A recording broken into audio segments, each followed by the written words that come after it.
When Sultan Mehmed II conquered Constantinople in 1453, his forces already occupied much of the Balkans and threatened and occupied much of Eastern and Central Europe.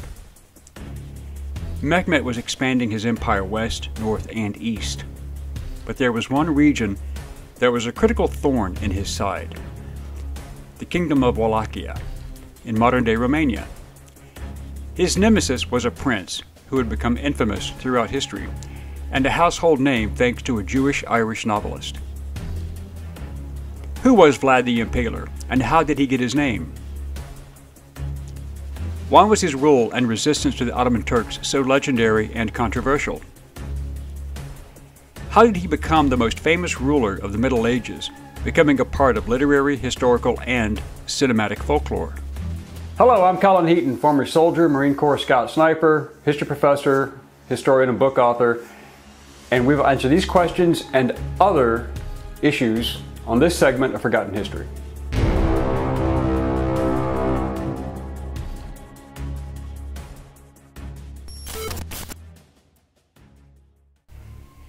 Vlad the Impaler, also known as Vlad III Dracula, or in Romanian, Vlad III Dracula, was also called Vlad Tepes, was born in 1431 in Sighișoara, Transylvania, now in Romania.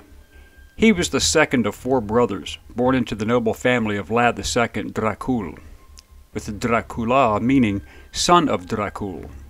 This name derived from the Latin word Draco, or dragon, after his father's induction into the Order of the Dragon. This order was created by Holy Roman Emperor Sigismund for those who fought in defense of Christian Europe against the Ottoman Empire. During this period, Wallachia was allowed to retain its own dynasty, territory, and religion. The caveat was that it had to pay tribute and grant trade concessions to the Ottoman Empire and submit much of its agricultural produce. The principality was allowed to follow its own foreign policy, as long as they did not conflict with Turkish policies, and any ruler of Wallachia had to be approved by the Sultan. Vlad found these restrictions unbearable. Vlad moved to Târgoviște, Wallachia, in 1436, when his father assumed the leadership of the Wallachian Voivodate, or Principality. In 1442, the future Vlad III and his younger brother, Radu the Handsome, were sent to the court of Ottoman Sultan Murad II, who supported his rule with conditions. Murad was the father of Mehmed. The boys were sent to the father of Mehmed II as collateral. This was a commonly accepted practice, to submit or even exchange hostages amongst belligerents, and the brothers were sent to assure Murad that their father would toe the line and support Ottoman policies. In November 1447, John Hunyadi and his Hungarians launched an attack against Wallachia due to its alliance with the Ottomans by the treaty signed by Vlad II and his duplicity in the Varna campaign of 10 November 1444. Vlad was accused of turning on his fellow Christians and joining the Ottomans as the two armies clashed at the Battle of Varna, near the Black Sea fortress of Varna, Bulgaria. The Ottomans won a decisive victory despite heavy losses, while the Crusaders lost King Vladislav and over 15,000 men. Radu's and young Vlad's father fled, but their older brother, Mircea II, was captured by boyars from Târgoviște and blinded with a red-hot poker before being buried alive. Vlad the Impaler took note of every event against his family. A short time after their father was also captured and killed by the forces of John Hunyadi, Vlad III was released in 1448. He became Murad II's chosen candidate for the throne of Wallachia, believing that Vlad would be more compliant than his older brother and father. Vlad would lose and regain his throne several times before losing battles with Murad II and the Hungarians and going into hiding. The first time he would rule for only a matter of months. Vlad returned in 1448 after the assassination of his father and elder brother at the hands of Wallachian boyars, or the nobles, the previous year. His younger brother remained with the Sultan, adopted Islam, and thus became an enemy. Mehmed II assumed the throne in 1451, and he was preoccupied with his long-standing desire to take Constantinople, which Vlad III used to his advantage. Vlad drafted an enemies list and sent his spies to locate every one of them. Vlad began a series of military campaigns to regain his father's seat. Among his enemies were the Romanian nobles, which included the boyars, who also followed the Sultan. Vlad launched an attack and was victorious in 1448, but he was deposed only after 2 months with assistance from the pro-Ottoman boyars. After an 8-year struggle where assassination and execution were his weapons of choice against his local enemies, Vlad gathered an army and again won a decisive victory, claimed the principality, and was ruler. He had adapted a new method of psychological warfare. Vlad also had problems with the Hungarians and Saxons who wanted to reclaim the region for their own kingdoms, which only heightened and intensified his precarious position, squeezed between 2 enemies. Vlad would gather his captured enemies and have sharpened spears that were pushed into the rectum of a person up through the chest cavity. Then the long spear would be planted into the ground, supporting the weight of the still living victim. He used this method of torture on foreign and domestic enemies alike. This was brought to full visual observation after he won what has become known as the Night Battle on 16 and 17 June 1462, when he left a field decorated with over 23,000 Ottoman soldiers impaled. And the legend was born that he collected their blood in jars, and having feasts near their bodies, he would dip his bread in these jars of blood and eat it. All of this may have just been propaganda to incite Christian resistance against him. The Ottomans were led by the Janissaries, the Greek slave mercenaries in service to the Ottomans, who were commanded by Vlad's brother Radu. Radu then went to all of the regions that had been punished by his brother, especially the Saxons, to get their alliance to the Sultan.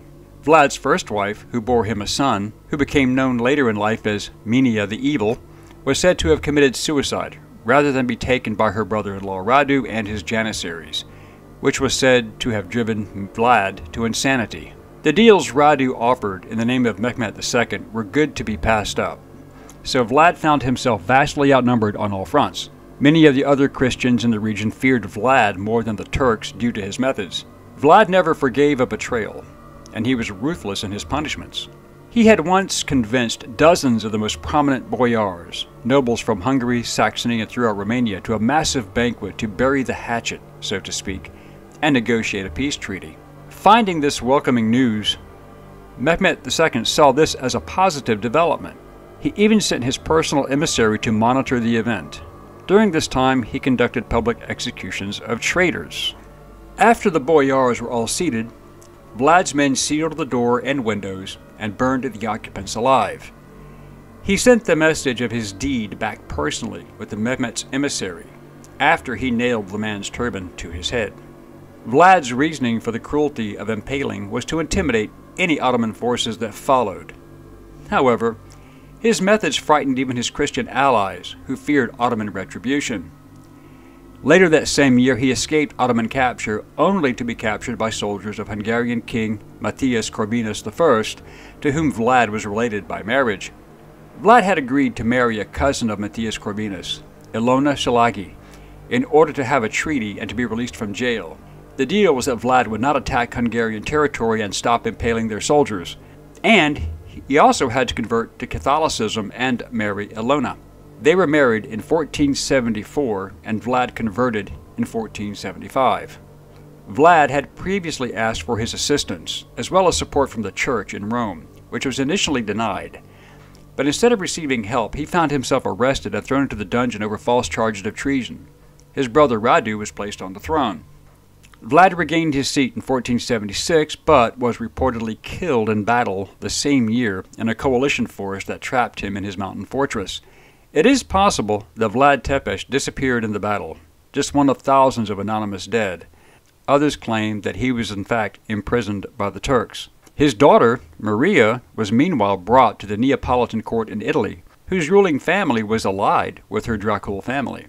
She was adopted and eventually married a Neapolitan nobleman. Some researchers state that he was ransomed at high price to his daughter and died in Naples. The final grave containing Vlad's remains has been a mystery for almost 600 years. He was supposedly enshrined in a sarcophagus after his death in Bucharest, but in 1931 the site was excavated and only animal bones were found. Medieval history scholar Raffaello Glini followed up on the discovery made by Eric Estella a student writing a dissertation on Piazza Santa Maria la Nova Church in Naples, who found a headstone she believes belongs to Vlad. Glennie said the early 16th century tomb is covered in images and symbols of the House of Transylvania, Carpathians, bearing the symbol of Dracula, and not the tomb of an Italian nobleman. The tomb could be that of Vlad's daughter or her offspring. Currently, they are awaiting permission for DNA testing on the remains. Vlad the Impaler, has remained a folklore hero in the region for his efforts against Ottoman encroachment and was the most prominent symbol of Romanian independence, and he is still revered. Irish author Abraham Stoker, better known as Bram Stoker, traveled to the area in the 19th century and was doing research. He heard the stories of Vlad, and from his information gathering and own fertile mind, created perhaps the most undead monster in the history of literature. And the rest is, of course, history. We hope you enjoyed this segment of Forgotten History. Please click like and subscribe for free.